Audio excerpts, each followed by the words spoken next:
Rich, good morning. I don't know that we have Andy yet. We're trying to find him. I think maybe the alarm clock didn't go off. How are you, Rich Lowry? Good. How are you? I'm good. Thank you for getting up very early this morning.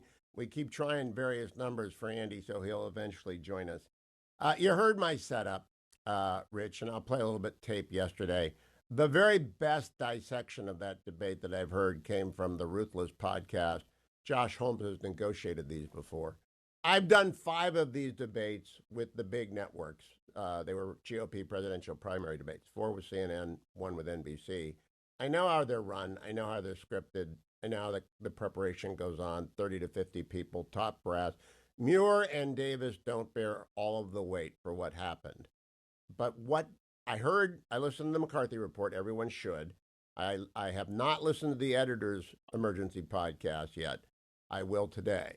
Your assessment, I know that Trump could have done better. He ought to have prepared more, all that stuff. What was your assessment of ABC's role? It doesn't look any better in retrospect. It's horrible, and I've been looking back over the transcript, kind of in the cold light of day, a couple days afterwards. I don't think Trump's performance is any better. I think Harris is actually worse if you read it on the page.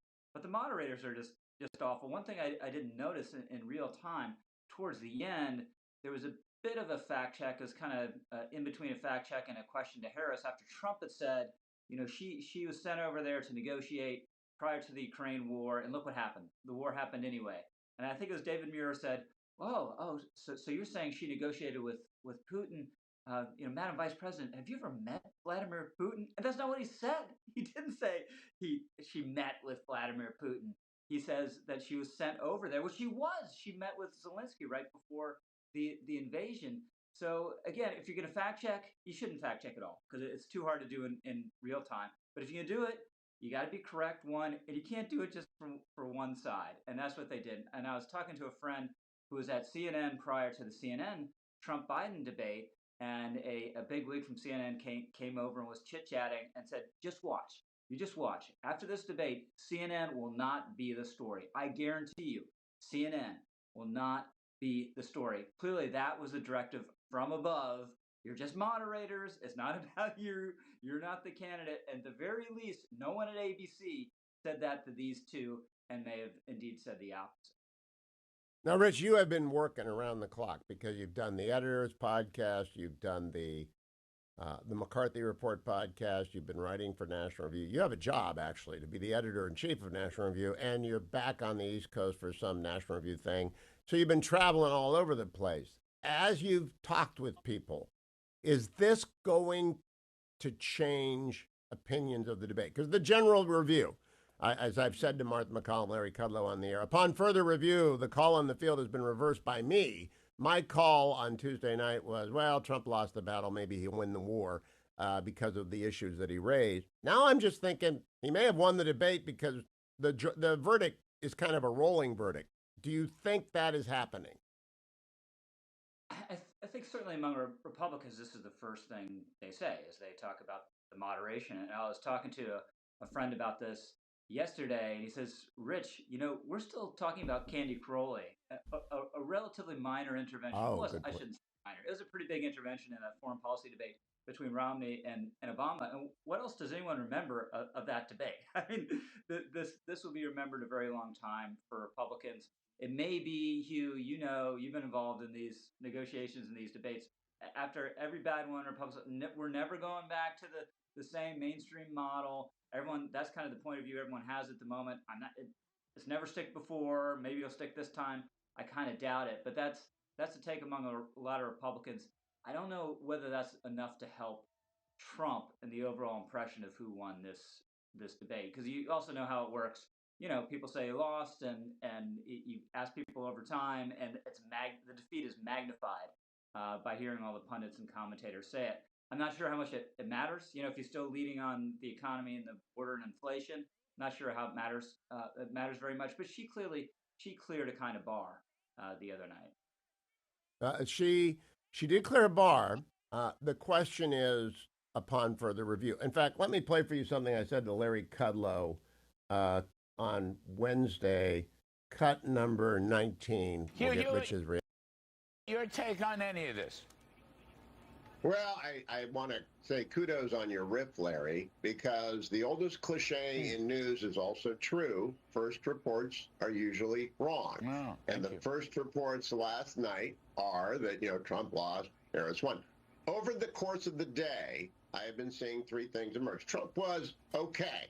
Not his best, but he did get in some haymakers. His closing statement was best.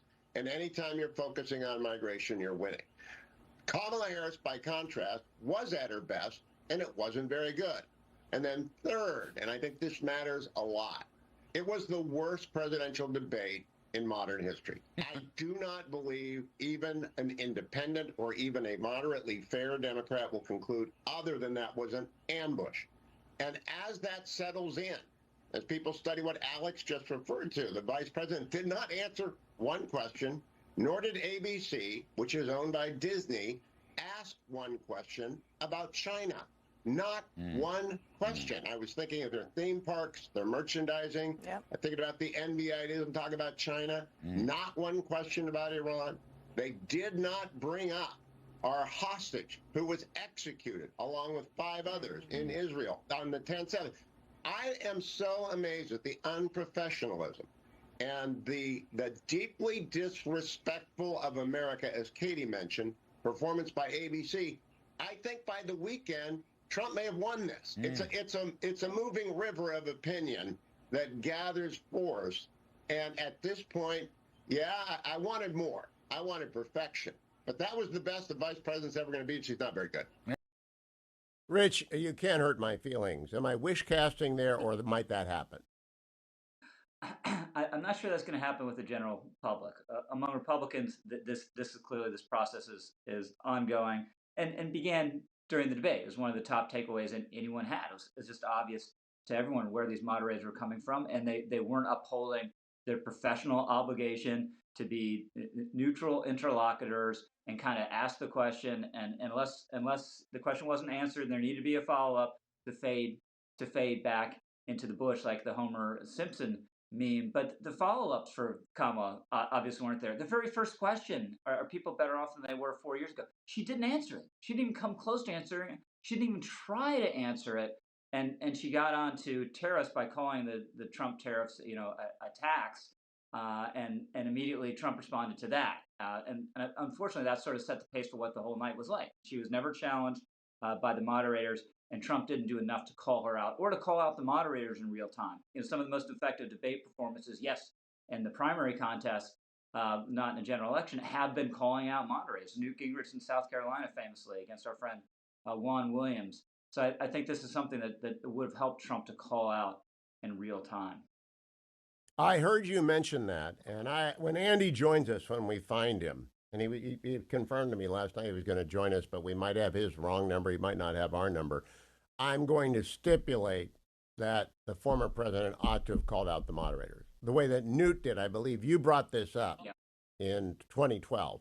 Newt called out John King, and it in fact began a new way of engaging with moderators. Did you mention that on the McCarthy report yesterday? Was that you? I think it may have been. I may have said it. Andy may have said it. But that was an electric moment. That won South Carolina for Newt Gingrich.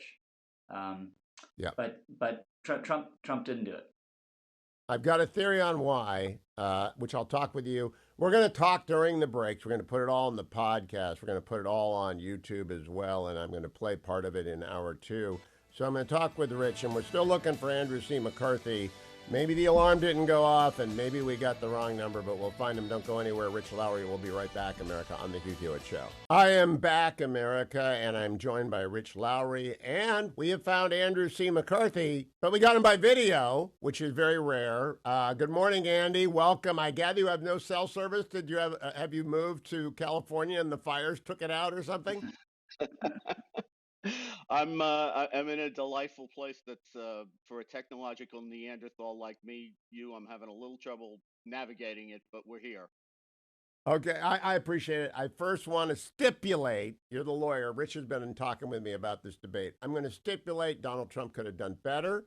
He could have prepared better. He ought to have warmed up. I loved your discussion on the McCarthy report yesterday about how you warm up for trials. Glenn Youngkin on my show, a former basketball player, told me that before his debates with Terry McAuliffe, he warmed up in a debate model before he went out, so that, like warming up before a game. I'm going to stipulate to all of that.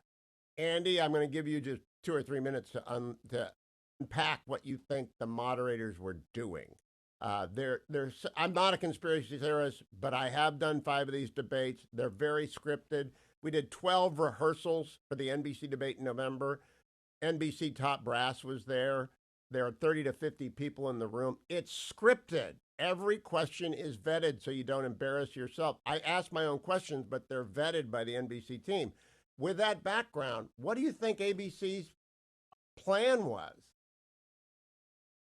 Well, I don't think there's any question that they have their thumb on the scale for Harris. I was impressed, Hugh, by that clip that you made, or that Dwayne made, that sort of strung along a number of the different interjections that they had throughout the evening. But I still think that when you read the transcript cold off a page rather than listen to it, where I thought there was a lot in voice inflection and body language that confirmed the indication that they were in the tank for Harris, to me, the biggest thing that they did that was helpful to Harris was kind of be training wheels for her. I think that they gave her a comfort level, which is very important to someone who is not a terrific extemporaneous speaker and who was clearly going to be nervous in front. I don't know what the latest estimations are of the audience. I think it's somewhere in the neighborhood of over 60 million people. But when you have It's over 70 million now. It's over 70 million. Okay. Now. Yeah. All right. Well, you have somebody who is not particularly good at this, who is in a almost Super Bowl level kind of audience. She's going to be nervous. And I think they helped her get over the hump by making her comfortable that if she fell into trouble, they were going to jump in and help her. And in the meantime, with Trump, they were going to give him a hard time. I wouldn't want to say they were going to give him a much harder time than they were going to give her, because I really don't think they gave her a hard time at all. They were kind of grateful to her for her answers and for being there, whereas they fact-checked him in real time. So I think there's a lot there, and I say this as an old trial lawyer. Juries are always looking for body language, and the reason that appellate courts, as you know, don't reverse trial courts on matters of credibility is because the jury was there and they weren't. And top level courts recognize that there's a lot to be said for body language and the way people act and the way their demeanor and as they answer questions. I think this was all very helpful in the way of a setting for Harris to ease into and then become stronger as the night went on. I found that very persuasive. I listened to the McCarthy report yesterday when I was doing my trundling, and I thought, that's very persuasive, because I've been talking to audience since I was 21, and I'm always a little nervous at the beginning. Even on a hit, on an obscure, the voice warbles a little bit at the beginning. And I've been doing this forever. Stay tuned. We're coming right back on the network. Welcome back, America. I'm Hugh Hewitt. Rich Lowry is the editor-in-chief of National Review. Andrew C. McCarthy is a former Southern District of New York associate attorney, U.S. attorney, and columnist, author, and frequent guest on my program. These two are among the smartest, most respected conservative influencers in America because they're fair. They're no drop-dead Trumpists. They're not MAGA people. They're like me. They've been in the conservative movement forever, and Andy knows terrorism, and Rich knows television and conservatism, and has written a great book on Lincoln. He's the only guy that realizes that Lincoln kind of is more of a Whig than people. I loved Rich's book on Lincoln. I would recommend that, and Andy's book on the Blind Sheikh trial, maybe one of the most important ones ever. But here's something I said to Martha McCollum that Rich is not going to understand because he's too young, and I think maybe Andy will. Let's play cut numbers. I know, you and I are the same man. Cut number 17, Martha McCollum yesterday. Hugh, your reaction to what the president has had to say just now? I am not surprised, Martha, and thank you for having me on. I think he knows that he is in the process of winning the debate on Tuesday night, and I want to explain that. NFL fans are familiar with the phrase, upon further review, the officials have reversed the call on the field due to overwhelming evidence. Well, upon further review, the American public has decided that debate was rigged. It was absolutely in the tank by ABC and Disney to hurt the former president and to help Kamala Harris. And the way I explain this to people, and it doesn't need much for Juan and I, we're of this age, but if you're under 62, it won't necessarily make sense. In 1972, the Soviets won the gold medal against the American basketball team in the Olympics. But that's only because the officials and the referees insisted that they win. Doug Collins, Jim Brewer, they can tell you the whole story, but it was rigged. And when you go back and look at the deep, deep bias that manifested itself, it was as though lawfare had become mediafare. And that Disney... Stop right there. Rich Lowry, do you have any idea what the 1972 basketball game was about? I do. I did not watch it, but I'm aware of this travesty of justice, Hugh. So it's a great sports analogy. Yeah. Andy, do you remember watching it? Yeah, I'm not no, surprised that you decided touch too young. I'm not surprised that you decided that Trump's best defense would be Bobby Knight. There's something about that I think makes perfect sense. Well, they replayed the ending 3 times. Then the scorers got involved, and the appeals to the IOC was denied 3-2 because the East Bloc voted against the people who said that was a screw up. It was rigged at the end, and poor Doug Collins almost got killed. I think it was that bad. Now, Rich, we've all stipulated Donald Trump should have done better, should have gone after the moderators, and he's not doing any more debate. Does it matter in the end for the election? Could matter a little bit. It's as close as a cliche goes. Anything could matter. I doubt it's decisive. I think she might get a little 1 or 2 point bump from this, and it may kind of I would guess kind of fades away. But Trump needs to continue to prosecute the case against her much more aggressively than he did on that, or effectively than he did on that debate stage, and not to beat a dead horse, Hugh, about Trump's preparation. But the closing statement was clearly something he thought about, right? It was something that was at least in his head. If he hadn't rehearsed or someone hadn't told him those lines, I just don't know why he didn't have 4 or 5 of those closing statement-like statements on each of the major issues. And I think he would have been in much, much better shape. I just doubt the debate is going to matter that much. I don't think he's going to win the debate in retrospect. I just don't think the debate is going to matter much. He didn't win the debates, at least according to the post-debate polling, any of the debates in 2016. He had a catastrophic debate, first debate in 2020. Of course, wins in 2016 and comes very close in 2020. So, Andrew McCarthy, what will it matter? We got about a minute to the break. We'll talk during the break. We have another segment after the break, so we got plenty of time. But do you think it will matter, Andy? Yeah, I think I'm more convinced than Rich. I think is that it'll matter, and it's only because I think Kamala Harris, unlike Trump's opponent in 2020 or 2016, had a sort of a plausibility gap that I think this helps her get over.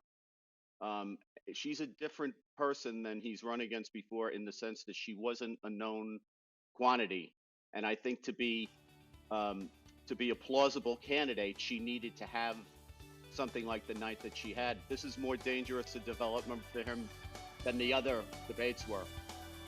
All right, we're coming back with Andy, because if you didn't listen to the McCarthy report and Rich yesterday, you should go and get it, because Andrew scared me again. And we're going to talk about that during the break, come back and talk about more stuff after the break. Don't go anywhere. I'm Hugh Hewitt on the Salem Radio Network.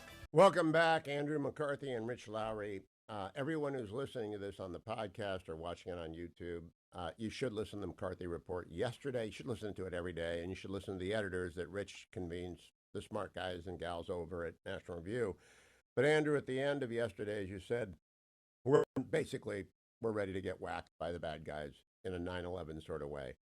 And I could not believe, among the things I could not believe about the debate, they didn't bring up Hirsch Goldberg Paulin, executed 10 days ago, American citizen, 10/7 Lansing.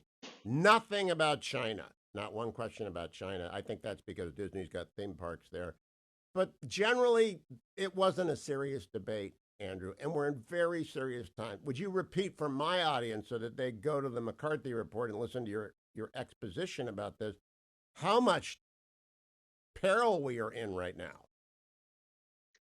Well, I just think that we're in a situation, you, that in many ways is very much like the 3-year run up to 9/11, by which point the leadership of Al Qaeda had moved from Sudan to Afghanistan. Except in some ways we have more protection, but in some ways the threat is worse. And what I mean is that what Al Qaeda needed to project power the way that it did on 9/11, which was more of a devastating strike against the United States than even Pearl Harbor was, and that was actually a hit on the homeland, which no other foreign enemy had done in that kind of dimension ever before. What they needed was operational alliance with a home government that could not only give them safe haven, but make it possible for them to train, to recruit, to raise money, and to plot. And we are back to Taliban controlled Afghanistan. In fact, the only difference on that score between now and 9/11 is there's the possibility that if the Taliban falls, ISIS will actually be the governing regime in Afghanistan, which in some ways is even more frightening than the prospect of a continued Taliban governance in alliance with Al Qaeda.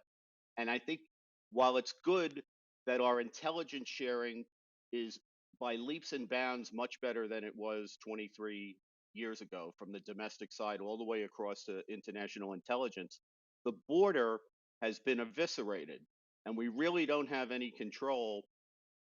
This government has taken no control over who is in our country, including whose operatives have gotten into our country. So I think that combination of things gives me a kind of a September 10th feeling that I'm not able to shake, and that frightens me a lot. I can't shake it either. And Rich, this brings me to the other takeaway. John Podhoretz mentioned this on the commentary pod yesterday. John doesn't care for the president's performance at all, but he's questioning himself. Did he throw the spotlight on migration enough? And the eating cats and dogs comment. I was watching the debate with a very successful LA producer and promoter who got up with about a minute to go and said, "They're eating the dogs. That's all I needed to know." And he laughed at Trump and he left. And that is sort of, a lot of people. But on the other hand, everyone is now looking at Springfield, a city of 58,000 people in the 2020 census that has had 20,000 Haitians move into it in 3.5 years. I love the Haitian people. We support missionaries who go to Haiti. I just don't think any small town in Ohio can absorb 20,000 of anybody and not be. Was Trump cunning by just hammering this? Did that actually get people to look at Springfield? He did talk about it all the time, right? Almost every answer you got the border in. And it's not the cats and dogs thing is not what I would have mentioned about Springfield. I mean, the 3 or 4 facts that you could mention that would be more reliable, but it's gotten people talking about Springfield, right? More than they would have otherwise. And this also goes to another David Muir fact check. So he mentions the cat and dogs thing, and Muir says, well, the city manager says that's not true. But how did Muir know the city manager was right? We still can't be sure the city manager was right. So again, it's not his role to say that. We do have a call to emergency services from a local resident saying, I see 4 Haitian immigrants taking 4 geese from the pond. And this guy who's doing the call doesn't sound crazy. He sounds very reliable. The thing is, Hugh, that no one cares really about geese, right? I think you can eat as many geese as you want because people consider them a pest. It's the cats and the dogs that get people's attention. But that aside, 20,000, or maybe it was 15. Some people say 15, but 15 or 20 and an underlying population of 58 is just shocking. But when you have as many people who've come in the last 3.5 years, we're coming back on the air. Yeah, we're coming back on the air. Pause there. This will be on the network. Stay tuned. Welcome back, America. I'm Hugh Hewitt with Andrew C. McCarthy and Rich Lowry. They both co-host the McCarthy Report, which drops weekly. I wish they did it every day. Rich does the editors 3 times a week as well. 2 podcasts that will be in my Washington Post column next week is how the broadcast world is changing. We were talking during the break about their eating the dogs and the cats meme that's come up, and whether or not President Trump, former President Trump, was cunning in overstating and focusing the issue on Springfield to draw attention to Springfield. Andy, what do you think? Is he tricked us again via his very unusual media technique of using a sledgehammer on a glass thimble to get everyone to look at it? What do you think, Andy? Well, maybe he has, but I think this more goes to your observations about the unseriousness of this. As Rich and I discussed the other day, I about fell out of my chair when she said that there were no American forces currently in combat zones around the globe. I have gotten about as far as I can go in terms of how interested I am in the cats and dogs. But why isn't somebody fact checking her on that? I mean, she's been the number. I have Senator two... Sullivan coming up next hour because I've got family on the Lincoln and the Houthis are shooting at it. You know, I'm outraged. Yeah, and you should be. But she says that she's the last person in the room on Afghanistan. She's portrayed herself as the most important national security advisor that this president has had for 4 years. I presume she gets the presidential daily brief every day. For her, under those circumstances, to look the American people in the eye and say, for the first time, our administration is the administration that doesn't have any Americans in combat zones, when we've had the Houthis, just to take that one example, have made scores of attacks since October 7th, so in the last 11 months, targeting American forces and successfully striking them. We've been very fortunate that the casualty number has been low, but this is a thrum that's gone on for 11 months. I found that mind-boggling that she could say that. Now, Rich, you guys talked on this yesterday about the lawfare and how the Hunter Biden thing had to be settled. He had to plead guilty because it would have been catastrophic to have a 6 weeks trial. I know the judge, so I don't want to get too involved in talking about that case. It's my rule. And I don't want to get too involved in how NBC and CNN did the debates in which I participated because, again, confidentiality rules. But do you think they had a conversation in the room? Again, it usually is 30 to 50 people on every single debate prep session, from brass to moderators to people in the back, the producers, et cetera. Do you think they consciously decided not to fact check Kamala Harris? And do you think they just said, we're not going to do China? And somebody said, we're not getting close. We got theme parks there. Because I don't know how you don't talk about China in a presidential debate. Yeah, clearly, you go through the questions and you come up with a bunch of them and you throw some out and leave a lot on the cutting room floor. So they must have thought of asking about China. You would think, right? It would be bizarre if they didn't.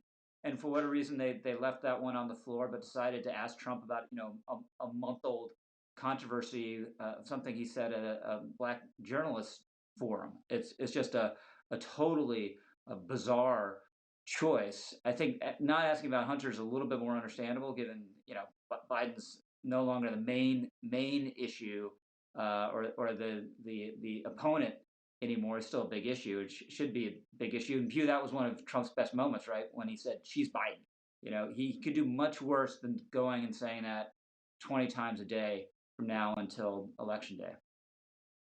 So, Andy, I don't want to talk about Hunter Biden either. I don't even want to talk about the Biden family. I heard you say for 50 years the guy's been saying stuff that serves his immediate short-term objective. So we're done with Biden. I'm not interested in that. I'm interested in whether or not the moderators consciously had a plan to lift her up and protect her, be her training wheels, as you said on the McCarthy report yesterday and repeated off air.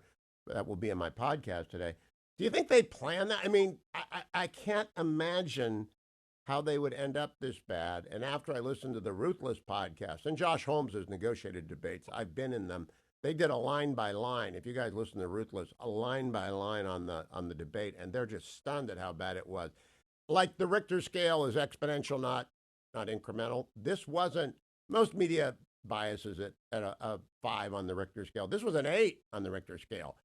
Do you think they planned it that way, Andy, or did they fall into blue bubble bias? Well, I think blue bubble bias is there's a lot of intent behind that too. But this kind of reminds me, you of during the Obama administration, I was asked all the time, do you think Obama told Holder to do that? I mean, I think we went like 4 years with that.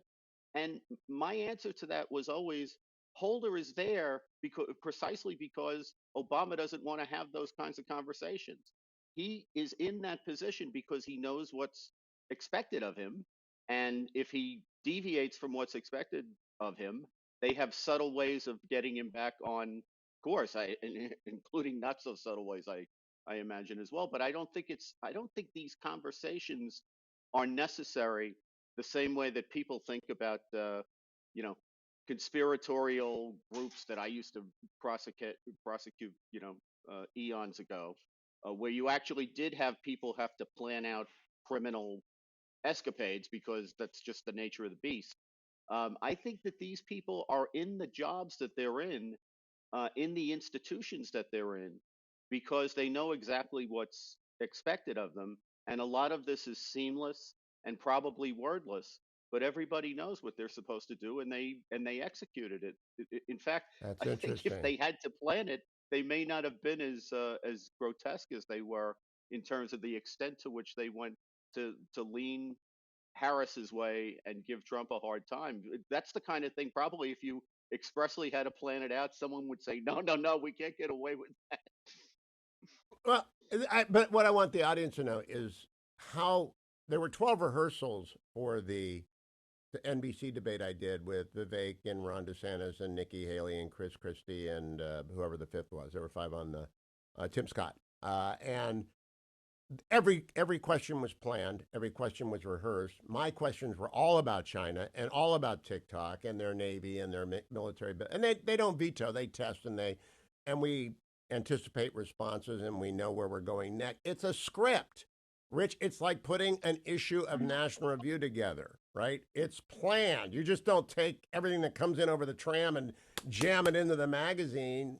Jack Butler doesn't run the NRO online that way, where he's the online editor. What do you think? Did they consciously decide, no China, no Hirsch Goldberg pollen, we're not going to do that stuff? Yeah, I think they consciously decided what they were going to ask, what they were not going to ask. And I think it had to be a decision to fact check or not fact check, right? That was a big Yes. debate prior to the CNN debate. It was a big debate after the CNN debate. All of us who wanted a fair debate were delighted with it, but the left was absolutely outraged by it and made a huge deal of it, and made it as though CNN had committed this fundamental offense against journalism by having neutral moderators. So I think they decided to fact check. I kind of doubt they sat there, as Andy, I think the Obama Holder analogy is a really good one, that they sat there and said, now only fact check Trump. That's where the blue bubble comes in, where they Right. only think Trump is untruthful and Kamala's fine. So they only fact check one candidate. If you're planning it, Okay. you would have been more careful about covering your tracks, at least fact checking her once. They didn't even do that. Now, the lawfare has become obvious, and the two counts in Atlanta dismissed yesterday, as Trump predicted he would win every case eventually. He's not going to win if he loses one, he's going to lose the obstruction case in Florida. And it's Jack Smith's bad that he didn't isolate. Democrats should be mad at him. I'm not sure that it's Trump. I haven't seen his defense yet, so I can't say he's going to lose. But that's the strongest case against him. Has the media gone as far as lawfare? In other words, lawfare is a term of art now. We know what it means. It's the weaponization of the Justice Department, both state and federal. Andy McCarthy, has the media gone as far as the justice system has to prosecute and persecute its enemies within the blue, as perceived by the blue bubble? I think so. I used to talk about the when I would write about this kind of stuff, I would talk about the Democratic Party and their media allies. And over the last number of years, I've instead referred to it as the media Democrat complex, because I actually think the media is the senior partner here. And progressive politicians come and go, but the media is eternal. And I do think that they have more of a thumb on the scale today than I think they're more audacious now than they ever have been, which is saying something. But I think they believe they're having their moment, and there are a lot of days I wonder whether they're not right about that. All my podcasts roll together. So I don't know if you guys brought up H.W. Bush with Dan Rather, which is when the pushback began, or whether that was on Comfortably Smug or on Commentary. I can't remember where I heard it, but I said, yeah, that's where the pushback came. Rich, has Mediafare become the equivalent of lawfare now, at least among what I call Manhattan Beltway media elites, legacy media? Yeah, it's blatant, and it gets worse all the time, which is so depressing, Hugh, because we spent, probably a large percentage of our careers complaining about media bias. We have whole organizations devoted to exposing media bias, and they've done very good jobs at it. And we have media outlets that counter report fake narratives the media comes up with very effectively. But the media still gets worse, and this may be the worst, most biased debate moderation we've ever seen. And so it's had no effect on them. Some of them, they're conscious partisans. A lot of them, they're unconscious partisans. But it doesn't matter. It adds up to this edifice that is a huge thumb on the scale. And if Trump loses, will clearly be part of the reason he's defeated if he is. We have one more segment, but very quickly, we have 1 minute to the break, and then one segment after the break. Exit question on us, like the old McLaughlin group. Can the media be saved? Rich Lowry, can the media be saved? No, it's fundamentally corrupt, and we need to do more to develop our own institutions devoted to reporting. Andrew McCarthy, can the media be saved? I don't know that it matters, but I think we exaggerate how much it matters, because let's remember, Republicans do get elected. Donald Trump did get elected. The media is about as popular as Congress is. So, yes, they're in the tank for one side, but that has its tail effect as well. I have one more question off air. You're going to have to listen to our podcast to get it. It's about the Chinese spy in New York.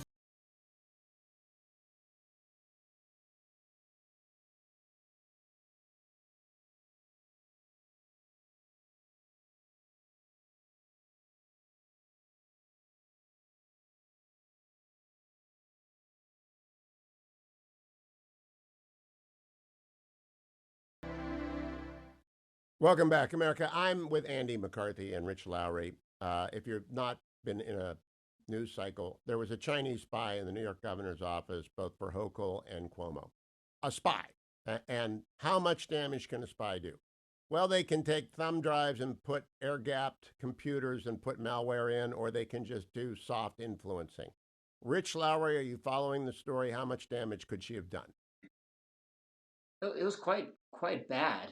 She clearly succeeded in tilting how the government of New York handled China, handled Taiwan in Beijing's favor. And to Hugh, it seems to me, there's been a big focus on Russia and Russia's influence operations, but to the extent we know about them in 16 and now, Russia's kind of spent a lot of money on things that just don't matter. Some internet memes on Facebook that no one watched. In 16, this latest Tenet Media thing. The indictment adds up to how many views these videos got collectively to make it sound like it's a massive thing. But if you average it out over the videos that were created, it was very small. Whereas China has carried out the most successful espionage operation ever against the United States. They've stolen all of our industrial secrets. And when people are exposed, it's like this. That was really worth China's money. They got a lot of bang for their buck. So this is something we need to take extremely seriously. And Andrew, when you were prosecuting people in the Southern District, I was at the DOJ doing FISA warrants for the AG. And what these people do, no one really has any idea. They can watch the Americans get sort of a glimpse. It wasn't wet work. There wasn't any of that stuff going on. How much damage could she have done, Andy? A great deal, but what I worry about is that it's the tip of the iceberg. This is the one we see. We have, compared to the Cold War, and I think Neil Ferguson makes this point brilliantly all the time, we have a very integrated economy with China. We have relations with China that don't even compare to what went on in the Cold War, where there was very little economic integration between the United States and the Soviet Union, and not a lot of foreign exchange.